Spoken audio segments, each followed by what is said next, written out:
Good morning, everyone. How's it going? So, today I wanted to talk about passions. When I was growing up, I think it started about grade six in school. They started having a course called Career and Personal Planning. I get what the intention about that course was. It was to plan for the future, to start setting goals, to think about what you're passionate about. It, Back then, and I mean still today, but I think we look at it as something that is rare, is when you find a career that is your passion and you get to do that for work. It's something that they don't find common, as there are the laborious jobs, which some people might want to do as their career and have passions for it, but they say the majority don't. And so, in ways, they used to say when I was younger that to be able to work your passion was the greatest gift of all. And that's what your dream is and you aspire to and all that kind of stuff. And that's why they ask you, like, what is it you dream to be? You know, aspire to be doctor, lawyer, actor, etc. It was always those high paying jobs, right? The things that you get recognized for. Or, you know, owning your own business and being a big corporation, etc., etc. Being a scientist, creating medicines that heal the world, feeding the poor, all that kind of stuff. So anyways, though, it started in grade six with booklets, and they would ask you about your passions and your goals and how to get to these things and how to figure out what it is that you love to do and all that kind of stuff. I didn't really enjoy that course, as I felt like the questions weren't very helpful, and I had a hard time because for me, I didn't feel like I had a passion. Not that the truth is there is no such thing. I used to believe it because what I was taught about passions was nothing that I used to be passionate about. What I was taught about passions for career were all the stuff about what we consider jobs, really, or career paths. Like I was saying, those labels. So what I learned, though, going through life was, because this was actually something that affected me for the rest of my high school years and into my adult life, because I honestly thought I had no passion. I was watching people around me, especially the athletes at the time around me, who knew what they wanted to do. And my partner at the time, he was the first person I had ever met in my life that knew exactly what he wanted to do. There was the two things. It was to be a snowboarder and it was to be a doctor. And that was it. That was it. There was no changing anything. So you were either allowed to join him in his endeavors or not. And I chose to join him. And actually, for me, it was while filming him going after his passions and all the other guys, athletes, doing the same thing, and watching these people in the industry, not just the snowboarders, but in the industry, and, you know, and people in life. And it's actually what got me to realize that I do have passions. It was actually what got me to realize that it's whatever fuels you. So before, the definition to me of a passion, I knew it was something that fueled you. I knew it was something that you had to do, but I thought it was something that had to do with, you know, like, you enjoy healing people by, you know, you enjoy cutting their hair, you enjoy putting makeup on them, you enjoy doing nails, you enjoy giving massages, you enjoy working out, being a fitness trainer, you know, that kind of passionate stuff. And, or, you know, a cook, you know, but I was never really passionate about that stuff. And so I didn't really understand how I could have a passion if I didn't feel anything towards those things. But what I realized actually is everyone has passions. It's innate in you. We all come to life born with innate passions. We just don't realize that they're passions because the way we have been taught and raised, we're not taught that those things are skills that can be used in life to help people, you know, as a career. So, as I went through it, the way I found helpful was by starting with realizing what I wasn't passionate about. And that's how I actually started recognizing what my passions were. So I started just saying yes to things, yes to everything, yes to situations, yes to everything where I could learn. Because when you don't know, when you don't experience, when you don't do, you don't fully know. You can only assume or guess that is how you feel. And sometimes as you get to know yourself, yeah, you do know what you can just be like, no, I don't want to do that. And you do know. But before you get to that point, no, sometimes you have to accept that you don't know and that you go there and there's a great surprise for you. It's sometimes better than you thought. It's sometimes you can't believe you didn't think about going. It's sometimes what learn what you learned the best thing at. There's so many things in every situation, the opportunities, right? And so I actually learned that my passions were what I had always been passionate about.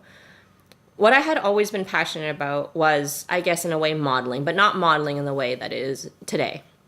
I enjoyed dressing up and getting photos taken up. And I always have. I've actually, since I was a little girl, even before I feel like I could really walk, talk, to actually be this person. As a little girl, I would just run and always constantly be like, "Mommy, mommy, over here!" Like when she would have the camera, and I'd always want to be in front of the camera, and and I'd just dance. And then another passion I had was actually this. I love talking about life. I love talking about depth. I love talking about layers. I love healing. I love talking about relationships. I love all of this stuff that I'm going to be doing here is all stuff I loved and things that I didn't know that I could do as a passion, as a career, as, it was all things that I didn't understand. And there's different layers of passions too, as I love drawing, and I wish to be a manga artist one day soon.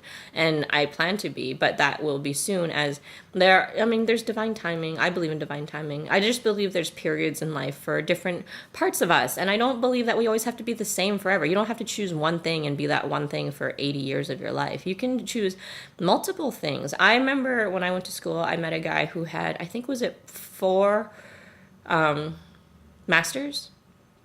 I think it was 4 masters. So you know how long that takes in schooling. That's how many years he went to schooling. Yes, but it was something that he was so into. And that's what I love about it is we constantly can keep learning. It's up to us when we decide to stop learning. And it's up to you what you decide that you experience. So anyways, it was a hard thing though, coming to find my passions. It actually made me really depressed, thinking that I didn't have passions as everyone around me seemed to know what they wanted, knew what they wanted to do, had a career in mind. Sometimes I think people just think that they do, and then later on it changes, because sometimes there's so many things in life. There's the things that we do as duty, the things that we do that we think is the right way, the things that we walk away from what we truly wish, and then the ones that just go after we wish. There's so many stages and all the levels. Not just that, all of that can happen in one person's lifetime, so. But as I watched people go after their dreams and just seemed to know what they were doing while I sat there and seemed like I had no clue. And all I kept doing was tackling the list, like, try this. Do you like this? How do you feel about that? And then, nope, okay, try this. And then that. And what I did learn was, 9-to-5 jobs aren't my thing. The same routine job daily is not my thing. And I'm not trying to say that it's a bad thing if people enjoy doing that or they can do it. I actually think it's great. When we talk further, in higher frequency societies, they say that the laborer jobs are the ones that are looked up to because they know that's not a person's passion, whereas people, then that means everyone gets to live what they wish to live. Where I feel like we're going. I feel like that's where we're going as things happen more and more.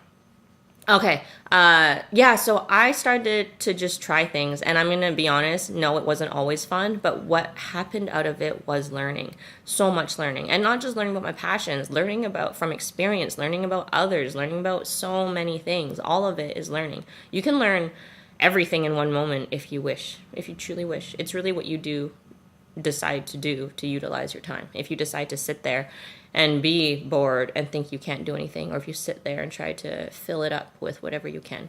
And so that's what I did in those moments, because I actually believe that boredom is a choice. So I used to always ask questions in those times of whatever, just to find out anything. And so it'd just be like, do you like this? Are you enjoying this? How does this make you feel? Is that what you want to do? Could you do this forever? Blah, blah, blah. Maybe you just do this for now until you don't like it anymore. Or do you even like it? Are you doing this to prove to someone? Are you doing, just all those questions, checking in with yourself.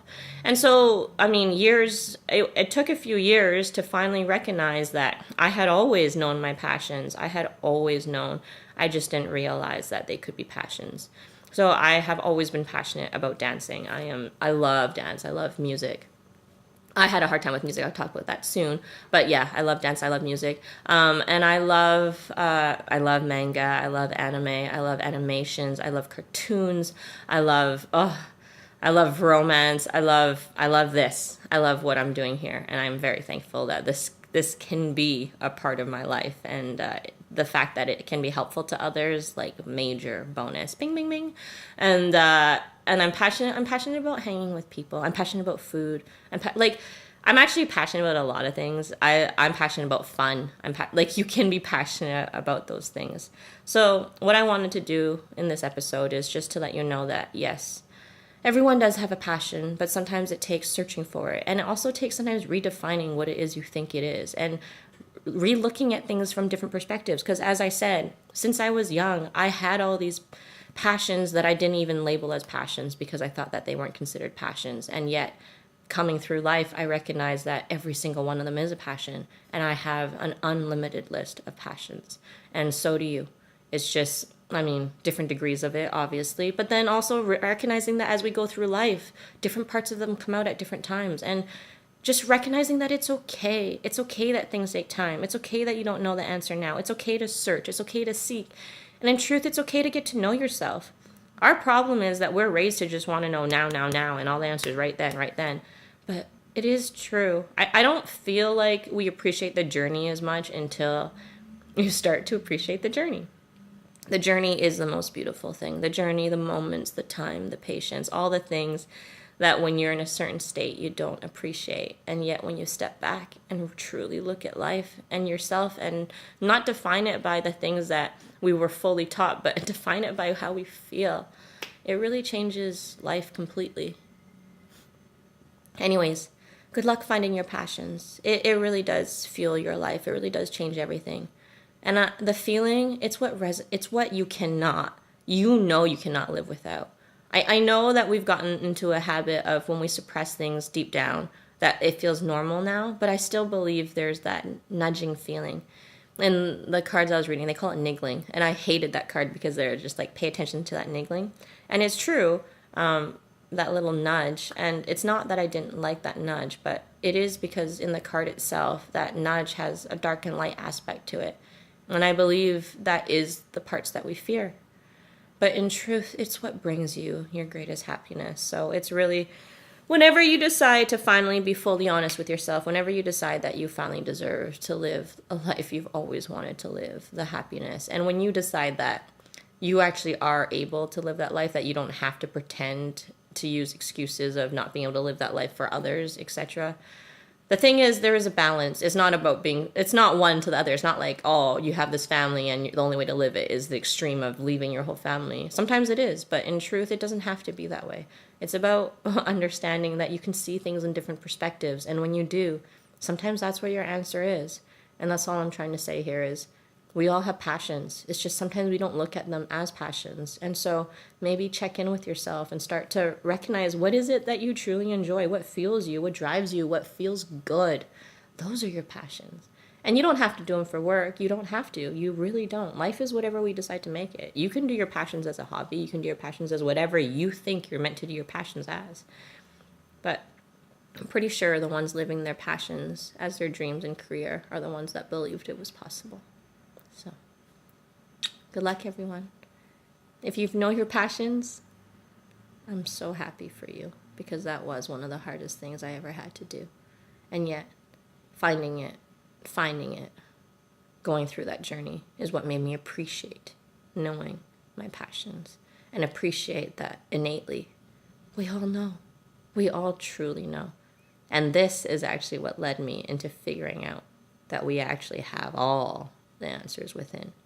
We just need to know how to seek them, how to find ourselves, how to dive down there. We have to choose it and want it. Anyways, love you all. Good luck. Remember, sometimes the opposite way, which is finding what you don't like, or going the fear road, the dark road, whatever, is sometimes the way. So don't judge which path people take, because whatever way it is for them is their way. We can just make it a little bit more comfortable. Love you all.